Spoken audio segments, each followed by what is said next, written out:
নমস্কাৰ news 18 Assam north ইষ্টৰ এতিয়া খবৰ হৈতে ষ্টুডিঅত মই ভাবহন্ত আৰম্ভণিতে জনা বিচাৰিছো এক ব্ৰেকিং নিউজ লকডাউনক লৈ যেহেতু নতুন নীতি নিৰ্দেশনা জাৰি কৰিছে মুখ্য সচিবে আৰু কি এই নতুন নীতি নিৰ্দেশনা জনাব বিচাৰিছো পথৰ একাকে দোকান খোলাৰ পূৰ্বৰ নিৰ্দেশ বাহাল থাকিব সোমবাৰৰ পৰা শুকুৰবাৰলৈ কাৰ্যকৰী হ'ব এই নিৰ্দেশ পূৰ্বৰ দৰে পুৱা 7 বজাৰ পৰা সন্ধিয়া 5 বজালৈ দোকান খুলিব পাৰিব সোমবাৰৰ পৰা শুকুৰবাৰলৈ খোলা থাকিব মল জিম মহানগৰী পথৰ একাকে বলত হ'ব নিৰ্দেশনা আন জিলাত খুলিব পাৰিব পথৰ দুই কাষৰ দোকান সোমবাৰৰ পৰা শুকুৰবাৰলৈ খোলা থাকিব ৰেষ্টুৰাসমূহে মানিব লাগিব কোভিডৰ নীতি নিয়ম মানি খুলিব পাৰিব হোটেল বেংক বীমা এনবিএফচিৰ কাৰ্যালয়ত 100% কৰ্মচাৰীৰে চলাব পাৰিব কাৰ্যালয়লৈ অহাটো বাধ্যতামূলক নহয় গৰ্ভৱতী মহিলাৰ বাবে একক খেলত অংশ ল'ব পাৰিব খেলুৱৈ খেলা ধূলাত সামাজিক ব্যৱধান মানি চলিব লাগিব মুকলি স্থানত খেলাৰ অনুমতি সিনেমা হল সুইমিং পুল বিনোদন পাৰ্ক থিয়েটাৰ বাৰ অডিটৰিয়াম সভাগৃহ বন্ধ থাকিব জনসমাগম হোৱা অনুষ্ঠান প্ৰতিষ্ঠান সামাজিক ৰাজনৈতিক দলীয় খেল মনোৰঞ্জন ধৰ্মীয় অনুষ্ঠান শিক্ষানুষ্ঠান ধৰ্মীয় অনুষ্ঠান বন্ধ সন্ধিয়া 6 বজাৰ পৰা পুৱা 6 বজালৈ বন্ধ যাতায়াত শনিবাৰ আৰু দেওবাৰে ৰাজ্যজুৰি লকডাউন অব্যাহত 65 বছৰৰ ওপৰৰ লোক আৰু 10 বছৰৰ তলৰ শিশু বাহিৰলৈ ওলাব নোৱাৰিব ৰাজহুৱা স্থানত মাস্ক পিন্ধাটো বাধ্যতামূলক কৰ্মস্থান আৰু যাতায়াতৰ সময়তো পিন্ধিব লাগিব মাস্ক এই নিৰ্দেশ অমান্য কৰাসকলক 1000 টকাৰ জৰিমনা সন্ধিয়া 7 বজাৰ পৰা কাৰ্যকৰী হ'ব আজি সন্ধিয়া 7 বজাৰ পৰা এই নতুন নিৰ্দেশনা কাৰ্যকৰী হ'ব 14 আগষ্টৰ সন্ধিয়া 7 বজালৈ বলত থাকিব নিৰ্দেশনা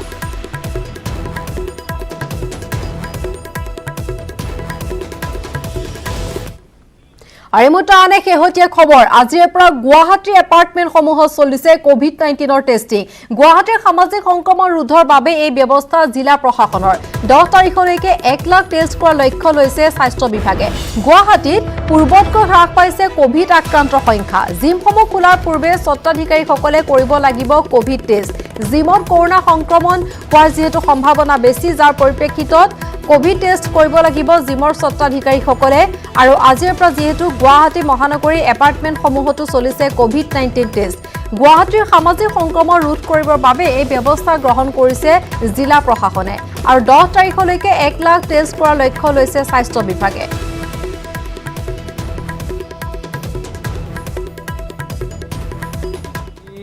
এপাৰ্টমেণ্টলৈ যোৱা গৈ পেলাই আমাৰ টিমবোৰে টেষ্ট কৰা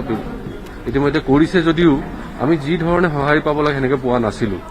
এই ক্ষেত্ৰত আমাৰ উত্তৰায়ণ গ্ৰীণছৰ সকলো বাসিন্দাক মই ধন্যবাদ জ্ঞাপন কৰিব বিচাৰিছোঁ তেওঁলোকে যি ধৰণে আমাক সঁহাৰি জনাইছে বা তেওঁলোকে যেনেকৈ আগবাঢ়ি আহিছে টেষ্ট কৰাৰ ক্ষেত্ৰত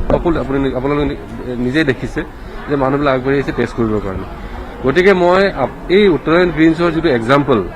উদাহৰণস্বৰূপে লৈ পেলাই অন্য এপাৰ্টমেণ্টবিলাকৰ বাসিন্দাসকলকো মই ৰিকুৱেষ্ট কৰিব বিচাৰোঁ যে আপোনালোকে যদি বিচাৰে আমি টিম পঠিয়াম আপোনালোকে ওলাই আহক আমি আপোনালোকৰ এপাৰ্টমেণ্টৰ সকলো বাসিন্দাক আমি টেষ্ট কৰাৰ ব্যৱস্থা কৰিম আৰু খবৰ জনাব বিচাৰিছো এবাৰ গোৱালপাৰাৰ 46 গৰাকী লোকৰ গাত ধৰা পৰিছে কোভিড-19 পজিটিভ ইয়াৰে জিলা কাৰাগাৰত 38 গৰাকী কয়দীৰ গাত ধৰা পৰিছে কোভিড-19 গণ সংক্ৰমণৰ আশংকাত আতংকিত হৈ পৰিছে এতিয়া কয়দীসকল যেহেতু কাৰাগাৰত থকা 38 গৰাকী কয়দীৰ গাত কোভিড-19 পজিটিভ ধৰা পৰিছে তাৰ পিছতে এতিয়া বাকি কয়দীসকল আতংকিত হৈ পৰিছে আৰু গোৱালপাৰাত 46 গৰাকী লোকৰ গাত কোভিড-19 ধৰা পৰিছে ইয়াৰে আমি জনাইছো জিলা কাৰাগাৰত 38 গৰাকী কয়দীৰ গাত ধৰা পৰিছে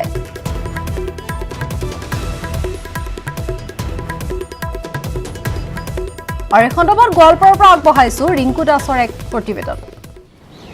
সমগ্ৰ বিশ্বতে ভয়াৱহ ৰূপ ধাৰণ কৰিছে যে কোভিড-19 এই কোভিড-19ৰ প্ৰতি লক্ষ্য ৰাখি চৰকাৰে পৌৰ আৰু নগৰ এলেকাসমূহত সপ্তাহৰ শেষৰ 2 দিন লকডাউন হিচাপে ঘোষণা কৰিছিল আৰু আজি দেওবাৰ এই দেওবাৰে গোৱালপাৰা চহৰত এক নিমামা পৰিৱেশ সকলো নিজৰ ঘৰত থকা পৰিলক্ষিত হৈছে দোকান পোহৰ যান বাহন চলাচল সম্পূৰ্ণৰূপে বন্ধ হৈ পৰিছে আমি দেখুৱাই আছোঁ আৰু এই মুহূৰ্তত মই উপস্থিত আছোঁ গোৱালপাৰা চহৰৰ মাজমজিয়া যি নতুন বজাৰত সেই পোৱাখনৰ ইতিমধ্যে সম্পূৰ্ণৰূপে সষ্টময় আছে যিসকল লোক তলাবন্ধ অমান্য কৰি পেলাই ৰাজপথত ওলাই আহিছে সেই লোকসকলক যে আইনী ব্যৱস্থা লোৱা বুলি ইতিমধ্যে জানিব কিছু আৰক্ষীৰ লোক আছে দাদা মই আপোনাৰ তাত আহিছোঁ কিন্তু আপোনাৰ লকডাউন কেনেকুৱা চলি আছে লকডাউন এতিয়া কমপ্লিট মানে বন্ধ মানে গাড়ী মটৰ যদিও মানে দুই এটা আহিছিল মানে এতিয়া তেখেতলোকক বেক কৰাই দিয়া হৈছে কমপ্লিট আৰু এতিয়া মানে সুন্দৰভাৱে চলি আছে কোনো মানে অপ্ৰীতিকৰ তেনেকৈ ঠিক ঘটনাও হোৱা নাই আৰু তেনেকৈ বাৰ্ডেনো অহা নাই এতিয়ালৈকে লোকে তলাবন্ধ অমান্য কৰি পেলাই ইতিমধ্যে ৰাজপথত ওলাই আহিছে সেই লোকসকলক আৰক্ষীৰ যি আইনী ব্যৱস্থা লোৱা তেনেকৈ আমি ধৰক অলপমান মানে সিহঁতক বুজাই পৰাই মানে সিহঁতক বেক কৰাই দিছোঁ আৰু ঠিক তেনেকৈ মানে ৰাফ হেৰি কৰা নাই আৰু তেখেতলোকেও তেনেকৈ ঠিক কৰা নাই আমি তেনেকৈ মানে চলাই আছোঁ আৰু যিসকলে মাস্ক পৰিধান কৰা নাই তেওঁলোকক আপোনালোকৰ আৰক্ষী ফালৰ মাস্ক বিতৰণ কৰিছে মাছ আমাৰ আৰক্ষী প্ৰশাসনৰ ফালৰ পৰা মানে মাছ বিতৰণ কৰা হৈছে তাৰপিছত আকৌ যিবিলাকে মাছ পৰিধান নকৰে তেখেতলোককো মানে সেই চেফটো টেষ্ট কৰা হৈছে ধন্যবাদ জনাইছোঁ আমি দেখুৱাই আছোঁ গোৱালপাৰা চহৰত পুৱাৰে পৰা দেখা গৈছে যি লকডাউন ইতিমধ্যে সম্পূৰ্ণৰূপে মানি চলিছে সকলো লোকে ইতিমধ্যে ৰাজপথ জনশূন্য হৈ পৰিছে আৰক্ষী CRPF ইতিমধ্যে সম্পূৰ্ণৰূপে সষ্টম হৈ আছে যিসকল লোক তলাবন্ধ অমান্য কৰি পেলাই ইতিমধ্যে ৰাজপথ ওলাই আহিছে সেই লোকসকলক আৰক্ষীৰ যি আইনী ব্যৱস্থা কৰা বুলি ইতিমধ্যে জানিব পৰা গৈছে আমি গোৱালপাৰা জিলাত প্ৰায় 403 জনৰ দেহত ইতিমধ্যে COVID-19 পজিটিভ পোৱা গৈছিল আৰু তাৰে প্ৰায় 276 জন লোক ইতিমধ্যে সুস্থ হৈ পেলাই ঘৰ অভিমুখে যাবলৈ দিয়া হৈছে দৈনিক ভয়ংকৰ হাৰত বৃদ্ধি হৈছে কৰোনা আক্ৰান্তৰ সংখ্যা ৪১,৭২৬ জনলৈ বৃদ্ধি হৈছে আক্ৰান্তৰ সংখ্যা শনিবাৰ ৰাজ্যত ১,৪৫৭ জন কৰোনাত আক্ৰান্ত হয় গুৱাহাটীত ২৭৫ জন ডিব্ৰুগড়ত ১৩৬ জন শোণিতপুৰত ১১৬ জন আক্ৰান্ত হৈছে বৰ্তমান চিকিৎসাধীন হৈ আছে ১১,২৬৫ জন বৰ্তমানলৈ কৰোনাৰ প্ৰাণ ল'লে ১০১ লোকৰ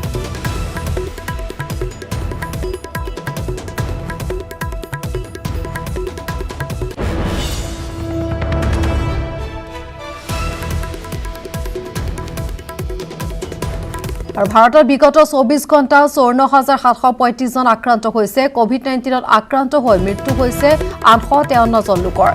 COVID-19ত আক্ৰান্ত হৈ মৃত্যু হোৱা লোকৰ মুঠ সংখ্যা হৈছে ৩৭,৩৬৪ জন ভাৰতত বৰ্তমানলৈকে ১৭,৫০,৭২৩ জন লোক আক্ৰান্ত হৈছে আৰোগ্য লাভ কৰিছে ১১,৪৫,৬২৯ জন লোকে বৰ্তমান চিকিৎসাধীন হৈ আছে ৫,৬৭,৭৩০ জন লোকে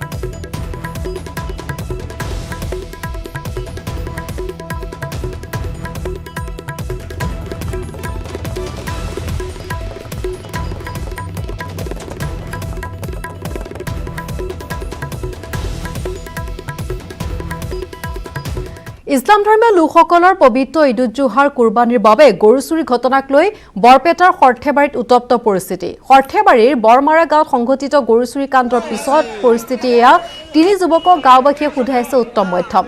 বৰমাৰা গাঁৱৰ সুলতান আলী আৰু বসু আলীৰ ঘৰৰ পৰা কুৰবানীৰ উদ্দেশ্যে দুটা গৰু চুৰি কৰিছিল 4 যুৱকে আৰু ঈদৰ কুৰবানীৰ বাবে গৰু চুৰি কৰা 4 যুৱক দুৰ্ভাগ্যজনকভাৱে ঈদৰ দিনটো ধৰা পৰে ৰাইজৰ হাতত আৰু তাৰ পিছতে উত্তম মধ্যম গৰু চুৰক এই দুষ্কাৰ্যত জড়িত বৰমাৰা গাঁৱৰ ৱাহিদুল ইছলাম ইমৰানুল আলী কাছেম আলী আৰু ভুগদিয়া গাঁৱৰ জামিল আলীৰ বিৰুদ্ধে সৰ্থেবাৰী থানাত গোচৰ ৰুজু কৰা হৈছে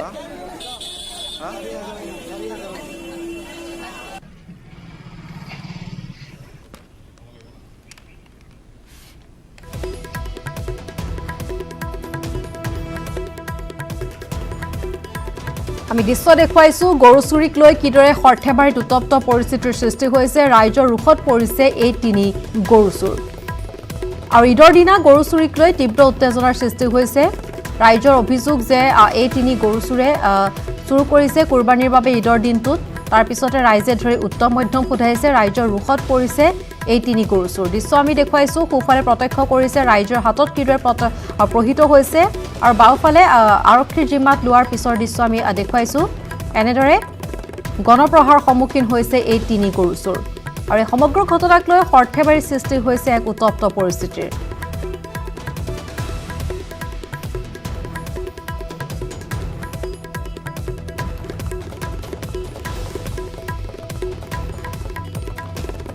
গোলাঘাটৰ কণ্টেইনমেণ্ট জোন ঘোষিত নাৰ্ছিং হোমৰ এগৰাকী কৰ্মচাৰীৰ মৃত্যু প্ৰশাসনে কণ্টেইনমেণ্ট জোন ঘোষণা কৰা গোলাঘাট নাৰ্ছিং হোমৰ কৰ্মচাৰী ৰূপাংকৰ বৰাৰ মৃত্যু ঘটিছে জণ্ডিছত আক্ৰান্ত হৈ মৃত্যু ঘটিছে ৰূপাংকৰ বৰাৰ দুগৰাকী লেব টেকনিচিয়ান কৰোনাত আক্ৰান্ত হোৱাৰ পাছত গোলাঘাট নাৰ্ছিং হোমখনক কণ্টেইনমেণ্ট জোন হিচাপে ঘোষণা কৰিছিল জিলা প্ৰশাসনে কণ্টেইনমেণ্ট জোন ঘোষণাৰ পাছত নাৰ্ছিং হোমত আবদ্ধ হৈ পৰিছিল ৰোগী আৰু কৰ্মচাৰীৰ লগতে ৭৫ জন লোক কণ্টেইনমেণ্ট জোনত থকাৰ সময়ত জণ্ডিছত আক্ৰান্ত হৈছিল ৩৮ বছৰীয়া লোকজন জণ্ডিছত আক্ৰান্ত হোৱাৰ পাছত উন্নত চিকিৎসাৰ বাবে গুৱাহাটীলৈ অনা হৈছিল আৰু গুৱাহাটীত মৃত্যু ঘটে ৰূপাংকৰৰ জণ্ডিছত আক্ৰান্ত নাৰ্ছিং হোমৰ আন এগৰাকী কৰ্মচাৰী সম্প্ৰতি ডিব্ৰুগড়ত চিকিৎসাধীন হৈ আছে কৰোনাৰ সলনি কণ্টেইনমেণ্ট জোনত জণ্ডিছত কৰ্মচাৰী মৃত্যু হোৱা ঘটনাই এতিয়া প্ৰতিক্ৰিয়াৰ সৃষ্টি কৰিছে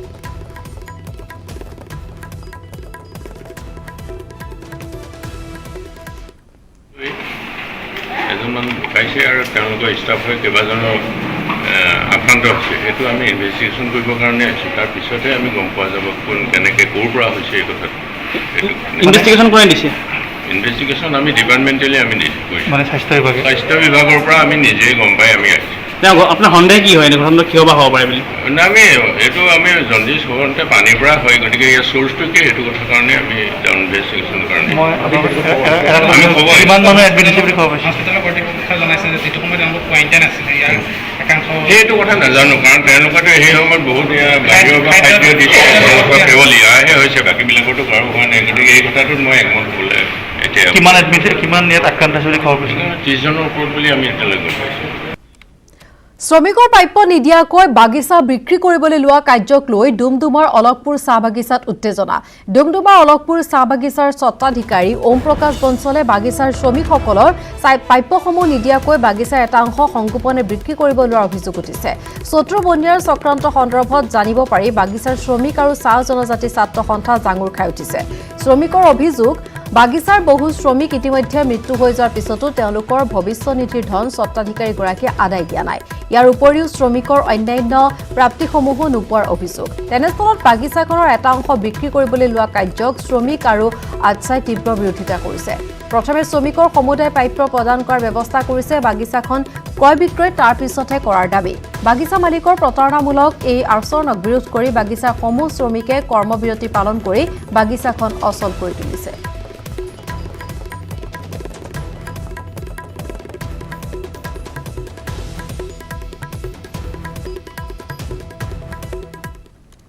বঞ্চল নামৰ এজন স্বত্বাধিকাৰী চলাই আছিলে,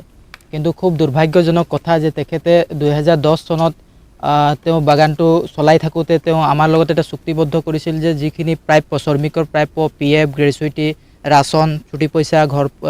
ঘৰ ভাড়া ইত্যাদি দিম বুলি তেওঁ চুক্তিবদ্ধ কৰি তেওঁ সেইখিনি সম্পূৰ্ণৰূপে তেওঁ অন্ধকাৰত ৰাখি খুব কঠোৰ কৌশল প্ৰয়োগ কৰি তেওঁ কি কৰিলে, বাগানটো অন্য এটা ব্যক্তিক বিক্ৰী কৰি দিয়া বুলি কালি আমি গম পাইছোঁ। আৰু তাৰ প্ৰতিবাদত গোটেই শ্ৰমিক ৰাইজে কালিৰ পৰাই তেওঁলোকে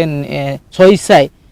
কৰ্মবিৰতি তেওঁলোকে ঘোষণা কৰিছে। কাৰণ তেওঁলোকৰ জীৱনৰ নিৰাপত্তা শেষ হৈছে, তেওঁলোকে কি খাব, কেনেকৈ জীয়াই থাকিব, তেওঁলোকে সেই ওপৰত তেওঁলোকৰ চিন্তা হৈছে। আৰু সেই মালিকগৰাকী খুব মানে শোষণ কৰে মানুহক, খুব মানে একো সুবিধা নিদিয়ে। ইয়াত মেডিকেল ফেচিলিটি নাই, আৰু এনেকুৱা এটা কৰোণা সময়ত তেওঁ কোনো ধৰণৰ মাস্ক বিতৰণ কৰা নাই, কোনো ধৰণৰ চেনিটাইজাৰ নাই, আৰু তেওঁ খুব মানুহক এটা শোষণ নীতিত চলাই আছে। আৰু তেওঁ কোনো ধৰণৰ ব্যৱস্থা নকৰে, আৰু তেওঁ হঠাৎ তেওঁ নিজৰ লাভালাভৰ কাৰণে তেওঁ বাগানটোক বিক্ৰী কৰি দিয়া বুলি আমি গম পাইছোঁ। মাৰ্ঘেৰিটা সমষ্টিৰ অন্তৰ্গত জাগুন কেনিয়া ঘাটৰ তিৰাপ নৈৰ ওপৰত নিৰ্মাণ হৈ থকা দলঙৰ বুজ ল'লে ডিব্ৰুগড় লোকসভা সমষ্টিৰ সাংসদ তথা কেন্দ্ৰীয় ৰাজ্যিক মন্ত্ৰী ৰামেশ্বৰ তেলীয়ে। ইতিমধ্যে দলংখনৰ 90% কাম সম্পূৰ্ণ হোৱা বুলি কেন্দ্ৰীয় মন্ত্ৰীগৰাকীয়ে জানিবলৈ দিয়ে। অক্টোবৰ মাহৰ ভিতৰত অসমৰ মুখ্যমন্ত্ৰী সৰ্বানন্দ সোণোৱালৰ উপস্থিতিত এই দলংখনৰ শুভ উদ্বোধন কৰা হ'ব। এই দলংখনে তিৰাপ নৈ পৰিয়া প্ৰায় 10খনতকৈ অধিক গাঁৱৰ ৰাইজক যাতায়াতৰ লগতে অৰ্থনৈতিক বিপ্লৱৰ ক্ষেত্ৰত এক বিশেষ ভূমিকা গ্ৰহণ কৰিব বুলি মন্তব্য কৰে সাংসদগৰাকী সংগ দিয়ে মাৰ্ঘেৰিটা বিধায়ক ভাস্কৰ শৰ্মাই। जागुन केनिया गांव का ये ब्रिज 2014 में शिलान्यास रखा गया था और लगभग 11 करोड़ 23 लाख इसका बजट था, लेकिन 2-3 बार टेंडर होने के बाद कैंसिल कर दिया गया था। और जब हमारे विधायक भास्कर शर्मा जी विधायक बने, फिर इसको हम लोग फिर प्रोसेस किए, और जिसके कारण से आज ये ब्रिज खड़ा हो गया है और कंप्लीट करीब 90% कंप्लीट हो गया है। और 11 करोड़ 23 लाख की बजट से सिर्फ ब्रिज नहीं, कुछ रोड भी है। और हम लोग चाहते हैं कि इसको हमारे असम के मुख्यमंत्री सर्बानंद सोनोवाल जी को ले आकर इसका हम लोग उद्घाटन करेंगे, क्योंकि एक पुरानी सी गांव है और ये जागुन गांव पंचायत में आता है। करीब 3-4 गांव है यहाँ, और सब लोगों का एक ही जाने के माध्यम है ये ब्रिज। और हम लोग चाहते हैं कि असम का CM आए और इसका उद्घाटन करे। और बियली हेडलाइन्स अब्याहत থাকিব এটা বিৰতিৰ পাছত। উদ্দেশ্য বিৰতিৰ পাছত চিৰাঙত ডাইনী অন্ধবিশ্বাসৰ জঘন্য ঘটনা ভাৰত ভূটান সীমান্তৰ ভূৰবস্তিত ডাইনী অন্ধবিশ্বাসৰ বলি হৈ একাংশই গুৰুলকৈ প্ৰহাৰ কৰিছে মহিলাসহ দুটা পৰিয়ালক এই পৰিয়াল দুটাক মাৰপিট কৰি ৰাজহুৱা বিচাৰ চলালে একাংশ গাঁৱৰ লোকে ঘটনাৰ খবৰ পোৱা মাত্ৰকে ৰুণিখাতা আৰক্ষীয়ে উদ্ধাৰ কৰিলে গণপ্ৰহাৰৰ বলি হোৱা পৰিয়াল দুটাৰ সদস্যক সম্প্ৰতি চিডলি স্বাস্থ্য কেন্দ্ৰত চিকিৎসাধীন হৈ আছে আহত লোককেইজন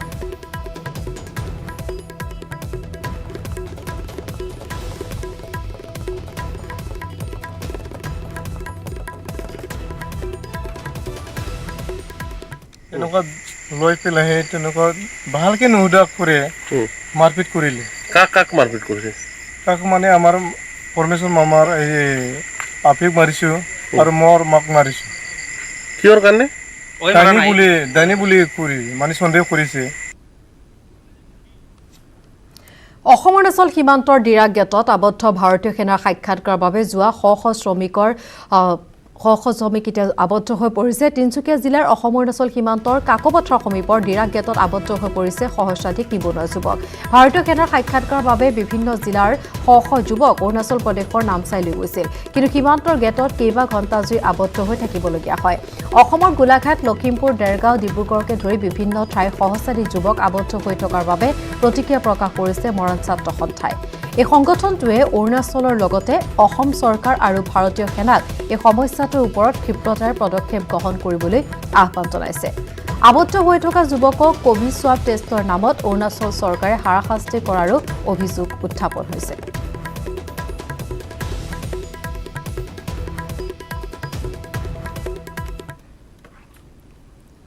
এইসকল আহিছিলে আচলতে ইণ্ডিয়ান আৰ্মিৰ পৰ্টাৰ ৰিক্ৰুটমেণ্টৰ কাৰণে অহাকালিলৈ নামচাই আৰু তেজুত হ'বলগীয়া ইণ্টাৰভিউৰ কাৰণে তেওঁলোকে এপিয়াৰ হ'বলৈ আহিছিলে এতিয়া কথাটো হ'ল যিহেতু ইয়াত আহি অৰুণাচল গভৰ্ণমেণ্টৰ গেটখনত যিখিনি নীতি নিৰ্দেশনা ৰাখিছে সেই নীতি নিৰ্দেশনাৰ ফলত তেওঁলোকক তাত ভিতৰত সোমাব দিয়া নাই যাৰ ফলত আজি এই গোটেই যুৱকখিনি শংকিত হৈ উঠিছে যে তেওঁলোকক লৈ চৰকাৰখনে কি হেতালি খেলিছে নেকি বা ইণ্ডিয়ান আৰ্মি বিভাগটোৱে হেতালি খেলিছে নেকি এই যদিহে অতি শীঘ্ৰে এতিয়া আমি গোটেই ব্ৰিগেডিয়াৰৰ পৰা আদি কৰি গোটেই অফিচাৰখিনিৰ লগত আমি যিমানখিনি যোগাযোগ কৰিলোঁ ইতিমধ্যে আমি গম পাব পাৰিছোঁ যে তেওঁলোকে অন্যান্য বেলেগ লোকেশ্যনৰ কাৰণে পৃথক লোকেশ্যনৰ কাৰণে তেওঁলোকে ব্যৱস্থাখিনি গ্ৰহণ কৰি আছে যদিও এতিয়া সময়লৈকে ৰাতিপুৱাই আহি 5 শতাধিক যুৱকে ইয়াতে আবদ্ধ হৈ আছে কিন্তু এতিয়া সময়লৈকে তেওঁলোকে কোনো ধৰণৰ ব্যৱস্থা গ্ৰহণ কৰিব নোৱাৰাটো অতি পৰিতাপৰ বিষয়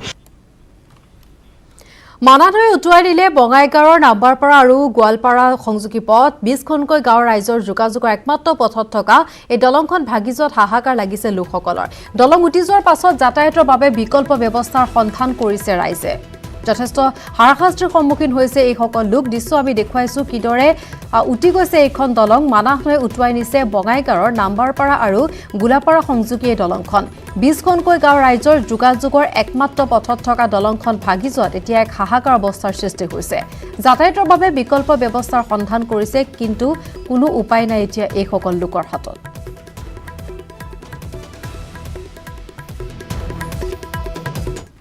উত্তৰা বেবৰী বিধানসভা সমষ্টিৰ অন্তৰ্গত নাম্বাৰপাৰা বজাৰৰ ওচৰত মানা নদীৰ ওপৰত গোলাপাৰা সংযোগী এইখন ৰাস্তা বৃহৎ অঞ্চলৰ ৰাস্তা এইখন ৰাস্তাৰ ওপৰেদি বহুত মানুহ অহা যোৱা কৰিছে বহুত স্কুল কলেজৰ ছাত্ৰ ছাত্ৰী অহা যোৱা কৰিছে এই দলংখন বহুদিন আগৰ পৰাই জৰাজীৰ্ণ অৱস্থা হৈ আছে আমি বহুবাৰ ইয়াক লৈ আন্দোলন কৰিছোঁ বিভিন্ন ধৰণৰ নেতা আমি এইটো লৈ আমি জনাইছোঁ তেওঁলোক আহিছে গৈছে কিন্তু কোনো ধৰণৰ কাণ সাৰ দিয়া নাই তেওঁলোকৰ অহা যোৱা পৰ্যন্ত এইখিনিৰ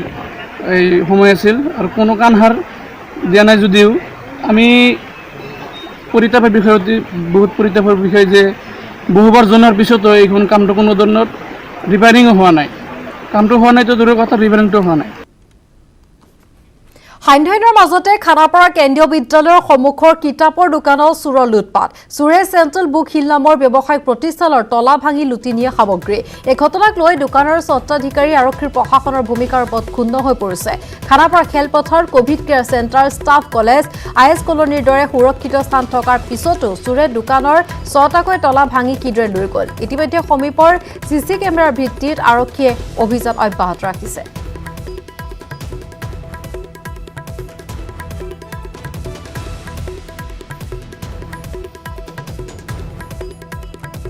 সাধাৰণতে VIP লোক অসমৰ মুৰব্বীবিলাক ইয়াত যেতিয়া থাকে সেই ৰাস্তাটো যেতিয়া দুইখন থানাৰে এই ৰাস্তাটো কভাৰেজ কৰে মই ৰাইট হেণ্ড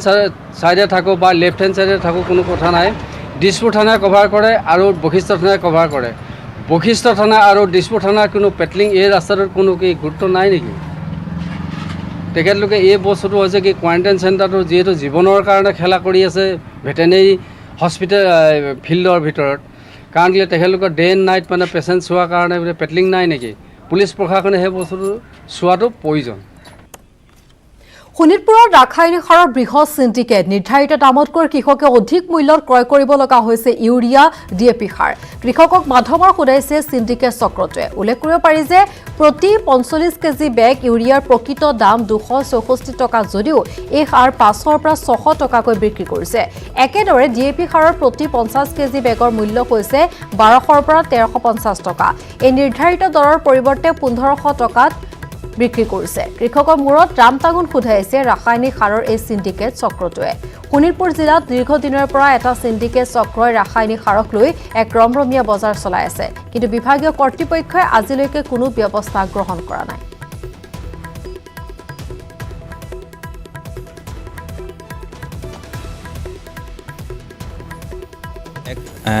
সাৰৰ খুব প্ৰয়োজনীয় সময় এই সময়খিনিত আৰু এইখিনি সময়তে যদি আমি ধান খেতিত সাৰ প্ৰয়োগ নকৰোঁ ইয়াৰ ধানৰ উৎপাদন নিশ্চিতকৈ কমি আহে আৰু চৰকাৰখনে যিহেতু কৃষকৰ আয় দুগুণ বৃদ্ধি কৰাৰ কথা যিহেতু বিভিন্ন মাধ্যমৰ জৰিয়তে প্ৰকাশ কৰি আহিছে কিন্তু কৃষকৰ আয় দুগুণ বৃদ্ধি কৰাৰ যি লক্ষ্য ৰাখিছে কিন্তু আনফালে কৃষকসকলক যি মাধমাৰ সোধাই আছে যে ইউৰিয়া সাৰৰ যি লিখিত দাম সেই লিখিত দামতকৈ দুগুণ দামত সাৰসমূহ বিক্ৰী কৰি আছে ইউৰিয়া সাৰ প্ৰতি বেগ সাৰত লিখিত দাম আছে 264 টকা কিন্তু তাৰ পৰিৱৰ্তে এজন কৃষকে কিনিবলগীয়া হয় 500 পৰা 550 টকাৰ দৰত লকডাউনৰ বাবে লোকশিল্পীৰ মাজত হাহাকাৰ এমুঠি ভাতৰ বাবে এতিয়া হামৰাও কাহিব লগা হৈছে কামৰূপীয় ওজাপালি দলে লকডাউন আৰু কৰোনাৰ আতংকৰ বাবে কতো কেনিও নোহোৱা হৈছে উৎসৱ পাৰ্বণ কিংবা বিয়া সভা এনে অৱস্থাত সমূলি কৰ্মহীন হৈ পৰিছে এই সকল লোক লোকশিল্পীসকলে হাজিৰা কৰিবলৈ বাধ্য হোৱা দেখা গৈছে বাইহাটা চাৰিআলিৰ বিক্ৰম কাকতিৰ নেতৃত্বত পৰিচালিত ওজাপালিৰ দলটোৰ পানীত হাঁহ নচৰা অৱস্থা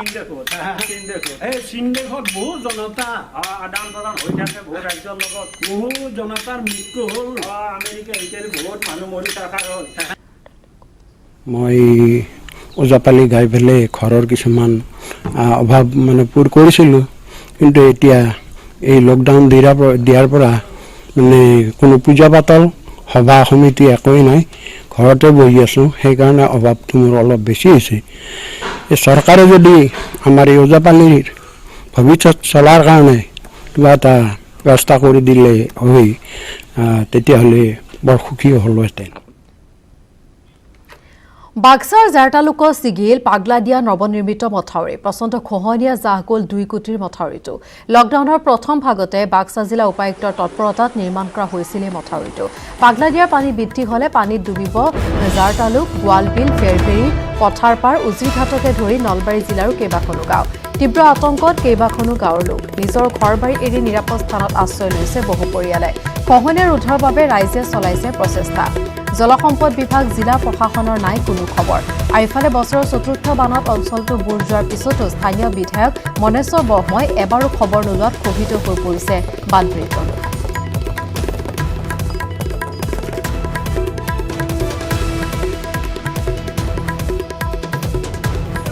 যি পৰিমাণে ইয়াত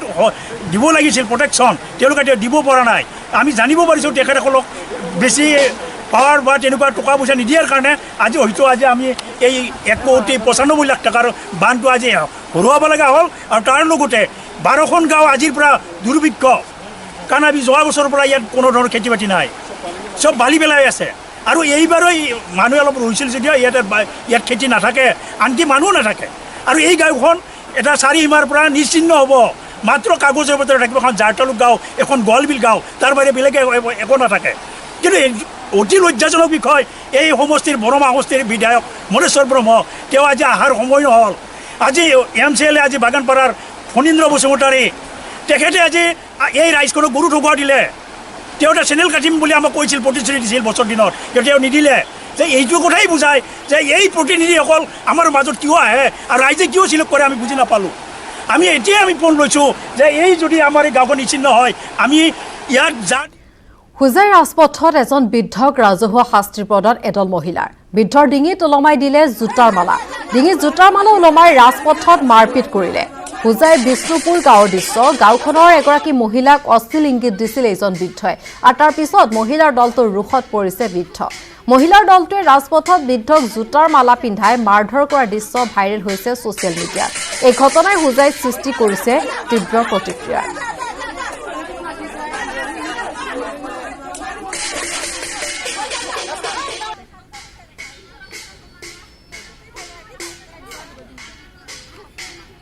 আৰু বিয়লি হেডলাইন্সত পুনৰ সময় হৈছে খন্তেক বিৰতিৰ